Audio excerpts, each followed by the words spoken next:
Ditanya soal dasar hukum sekolah masuk pukul 5 pagi, Gubernur NTT sebut, kau pikir sendiri.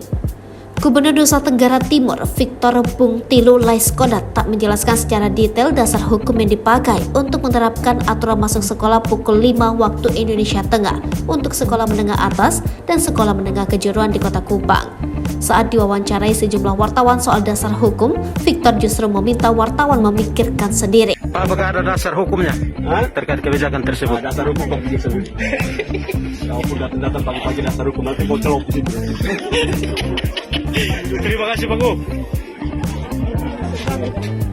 Victor datang ke SMA Negeri 6 Kupang karena sekolah itu yang pertama kali menerapkan kebijakannya masuk sekolah pukul 5 waktu Indonesia Tengah pada 27 Februari 2023. Victor mengaku ingin melihat langsung para murid dan guru masuk sekolah pada pukul 5:30.